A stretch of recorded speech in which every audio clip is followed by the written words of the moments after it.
A seven-figure business is easier than a six-figure business. When I heard these words from Laura Langemeyer, a New York Times bestselling author of The Millionaire Maker, I thought, I don't really get this.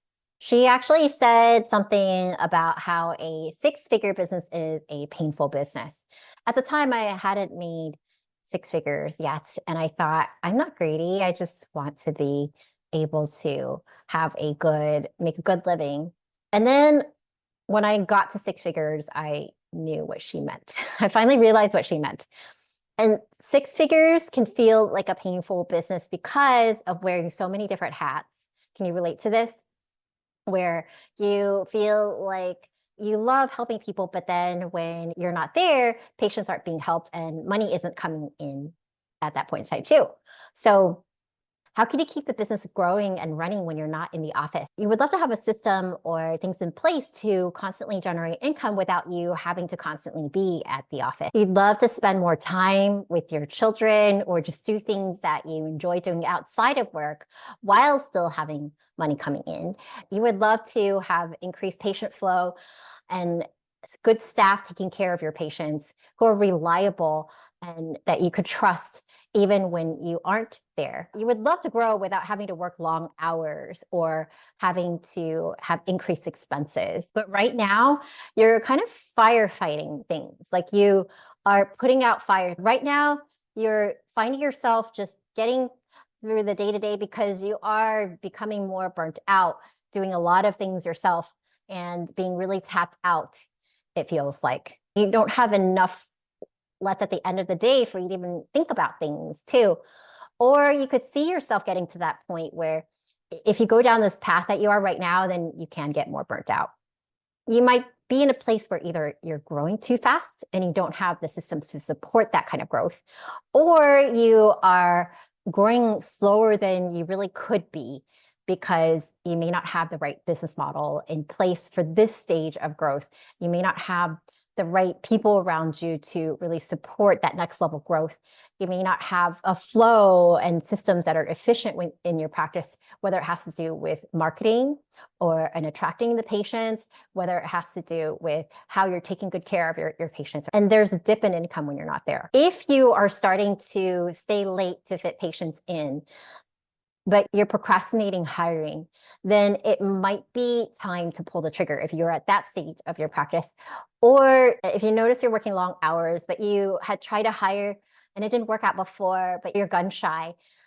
Just because it didn't work out before doesn't mean that it won't work coming up next. But what I find is many times these are things that aren't taught in school, and it's not like it's not like they are skill sets that are natural for most people. And so really having the right approach and systems in place that support growth can make a big difference. Maybe your business model isn't the right one right now. It's been good getting you up to this point, but is it really the right business model to take you to the next level? Does it make sense for you to still be an insurance-based practice? Does it make sense for you to have more of a cash-based practice? Does it make sense for you to have more of a blend of both? Does it make sense to be charging more or commanding higher fees? Does it make sense to structure what you offer in different ways that are more supportive of patient care or client care without you feeling like you're burnt out? It might be time to simplify. So have you ever felt like as you grow, things get more complicated? When we actually simplify things, you'll feel like the way you're doing things are more smooth and efficient, and it doesn't take as much time, or you won't feel the many kinks that you might be feeling right now as you're doing different things. Also, what gets you to seven figures doesn't have to be hard. The biggest shift in going from 6 to 7 figures is really looking at growing your leadership skills. So when we get to 6 figures, it's mainly with seeing more patients, being a good clinician, and helping your patients or clients well. But when you have a desire to grow to high multi 6 or 7 figures, or hit 7 figures or beyond, then the shift is to go from the clinician hat to more of the CEO hat and the visionary hat. So, and these are things that aren't taught in school. And many times I will hear things from practitioners about how, well, I don't like to manage people, or I don't know how best to grow the practice now. And these are not things that are of your fault. It's just that they aren't things that are natural skill sets for most people, and it's not taught in school. So then you come out and you have already gotten to this place in your practice, which you should be super proud of. But then this next level of growth, it requires different thinking and different skills, and stepping into bigger leadership of your vision and how you inspire people to help you, not just you doing everything yourself. Because have you ever felt like you have really high standards and it's tough to be able to hand things off to other people because maybe they won't see patients with the kind of standards that you have and you would like to have, or maybe that you have somebody on your team help you with something, but you don't like how it turns out compared to the high standards you have. And so how do you attract the right people to your practice? How do you train them? How do you work with them in such a way that brings them up to the standards that you really hold for your practice? So having a 6 or 7 figure plan in place that really is in the most alignment with your strengths and your vision for how you would really love to impact our healthcare system, and beyond just, okay, I would love to just continue to see more patients.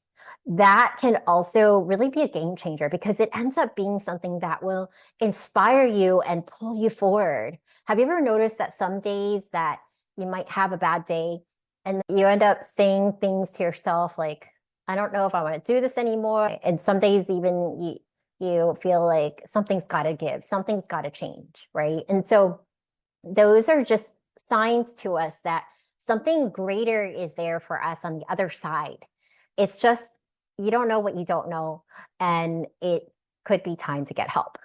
So if you're at a place where you're at a plateau in your practice and you just feel like you're so capable of so much more, and you would love to be growing with more ease and flow and have a practice that's like this next level expression of yourself, and that brings you a lot of joy in helping more people and makes you good money and allows you to put money towards, even more money towards retirement and the things that you want, whether it's travel, being able to have that flexibility to take time off and even add another stream of income into your practice. And feel free to reach out to us at .com and book a free chat.